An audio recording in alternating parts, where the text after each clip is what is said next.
ಮುಂದಿನ ಸುದ್ದಿಗೆ ಹೋಗೋಣ. ಮಾಜಿ ಸಂಸದ ಪ್ರತಾಪ್ ಸಿಂಹ ಅವರು ಮೈಸೂರಿನ ಕ್ಯಾತಮಾರನಹಳ್ಳಿ ಮಸೀದಿಯ ವಿಷಯವನ್ನು ಮತ್ತೆ ಮುನ್ನೆಲೆಗೆ ತಂದಿದ್ದಾರೆ. ಮಸೀದಿಯನ್ನು ಓಪನ್ ಮಾಡುವ ಪ್ರಯತ್ನ ನಡೀತಾ ಇದೆಯಂತೆ. ಪ್ರತಾಪ್ ಸಿಂಹ ಅವ್ರದ್ದು ಕಟುವಾದ ವಿರೋಧ ಇದೆ ಇದಕ್ಕೆ. 2016ರಲ್ಲಿ ಮೈಸೂರಿನಲ್ಲಿ ರಾಜು ಮರ್ಡರ್ ಆಗುತ್ತೆ. ಅದಾದ ನಂತರ ಈ ಮಸೀದಿ ಕ್ಲೋಸ್ ಆಗಿತ್ತು. ಈಗ ರೀಓಪನ್ ಮಾಡೋ ಪ್ರಯತ್ನ ನಡೀತಾ ಇದೆಯಂತೆ. ಹಂಗೇನಾದರೂ ಮಾಡಿದ್ರೆ ಉಗ್ರ ಪ್ರತಿಭಟನೆಯನ್ನು ಎದುರಿಸಬೇಕಾಗತ್ತೆ ಅಂತ ಪ್ರತಾಪ್ ಸಿಂಹ ಅವರು ಎಚ್ಚರಿಕೆ ಕೊಡ್ತಾ ಇದ್ದಾರೆ. ಮಾರ್ಚ್ 14ನೇ ತಾರೀಕಿಗೆ ಮಸೀದಿಯನ್ನು ರೀಓಪನ್ ಮಾಡೋದ್ರ ಬಗ್ಗೆ ಜಿಲ್ಲಾಧಿಕಾರಿಗಳ ಮೀಟಿಂಗ್ ಅಂತೆ. ಸೂಕ್ತ ದಾಖಲೆಗಳ ಜೊತೆಗೆ ಬನ್ನಿ ಅಂತ ಜಿಲ್ಲಾಧಿಕಾರಿಗಳ ನೋಟಿಸ್ ಕೊಟ್ಟಿದ್ದಾರೆ. ಇದು ಮುಂದುವರೆದ್ರೆ ಚೆನ್ನಾಗಿರಲ್ಲ ಅಂತ ಪ್ರತಾಪ್ ಸಿಂಹ ಎಚ್ಚರಿಕೆ ಕೊಡ್ತಿದ್ದಾರೆ. ಕೇಳಿಸ್ಕೊಳ್ಳಿ.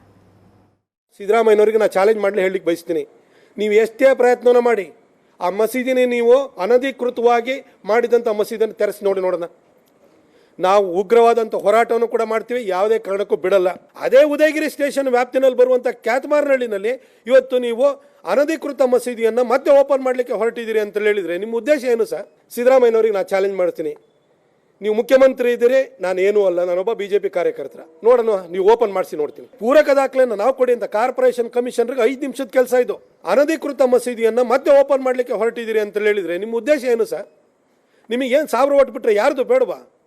ಅವ್ರ ಓಟಲ್ಲಿ ಅಷ್ಟೇ ಗೆದ್ದಿರುವಂಥದ್ದ ಸರ್. ನೀವು ತಾಲಿಬಾನಿ ಸರ್ಕಾರ ನಡೆಸ್ತಾ ಇದ್ದೀರಿ ಅನ್ನೋದು ಇಡೀ ರಾಜ್ಯ ಜನತೆಗೂ ಕೂಡ ಗೊತ್ತಾಗಿದೆ. ಇನ್ನು ನಿಮ್ಮನ್ನು 5 ವರ್ಷ ಏನೂ ಮಾಡೋಕ್ಕಾಗಲ್ಲ ಅಂತ ಹೇಳಿಬಿಟ್ಟು ನೀವು ಆ ದರ್ಪದಲ್ಲಿ ಇರಕ್ಕೆ ಹೋಗ್ಬೇಡಿ. ಜನ ಪಾಠ ಕಲಿಸ್ತಾರೆ ನಿಮಗೆ. ಇದು ಹಲಾಲ್ ಬಜೆಟ್ ಅಂತ ನಮ್ಮ ಪಕ್ಷದವರು ಅದ್ರ ಬಗ್ಗೆ ವಿಶ್ಲೇಷಣೆ ಏನು ಮಾಡಿದ್ದಾರೆ.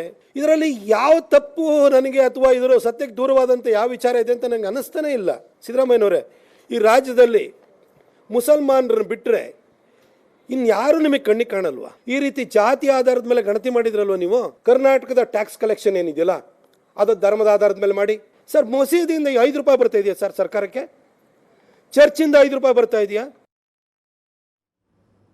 ಆ್ಯಕ್ಚುಲಿ ಮಸೀದಿ ರೀಓಪನ್ ಆಗಬೇಕು ಅಂತ ಕೆಲವು ಮುಸ್ಲಿಂ ಮುಖಂಡರು, ಕೆಲವು ಟ್ರಸ್ಟ್ಗಳವರು ಹೈಕೋರ್ಟಿಗೆ ಹೋಗಿದ್ರು.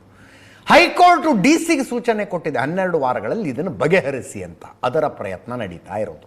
ಕ್ಯಾತಮಾರನಹಳ್ಳಿಯಲ್ಲಿದೆ ಈ ಮಸೀದಿ. ಇಲ್ಲಿ ಆ್ಯಕ್ಚುಲಿ ಮಸೀದಿ ಅಲ್ಲ, ಇದು ಮುಂಚೆ ಮದರಸ. ಮೊನ್ನೆ ಗಲಾಟೆ ಆಯ್ತಲ್ಲ, ಹೊತ್ಕೊಂಡು ಉರಿತು, ಉದಯಗಿರಿ ಪೊಲೀಸ್ ಸ್ಟೇಷನ್ ಲಿಮಿಟ್ಸ್ನಲ್ಲೇ ಬರೋದು. ಬೇಸಿಕಲಿ ಇದೊಂದು ಮದರಸ.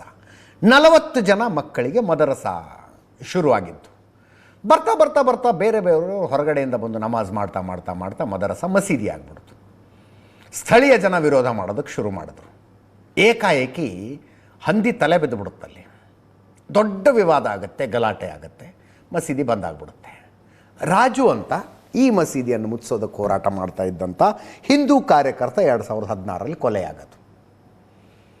2004ರಿಂದನೂ ಮಸೀದಿ ಕ್ಲೋಸ್ ಇದೆ. ಆವಾಗಿನಿಂದ ಇವಾಗಿನ ತನಕ ನಡ್ಕೊಂಡು ಬರೋದು. ಈಗ ರೀಓಪನ್ನ ಪ್ರಯತ್ನ ನಡೀತಾ ಇದೆ. ಪ್ರತಾಪ್ ಸಿಂಹ ಒಂದು ಎಚ್ಚರಿಕೆ ಕೊಡ್ತಾ ಇದ್ದಾರೆ. ಇದರೊಂದಿಗೆ ಇವತ್ತಿನ ನ್ಯೂಸ್ ಅವರ್ ಮುಗಿಸ್ತಾ ಇದ್ದೀನಿ. ನೇರ ದಿಟ್ಟ ನಿರಂತರ ಸುದ್ದಿಗಾಗಿ ನೋಡ್ತಾ ಇರಿ ಏಷ್ಯಾನೆಟ್ ಸುವರ್ಣ ನ್ಯೂಸ್.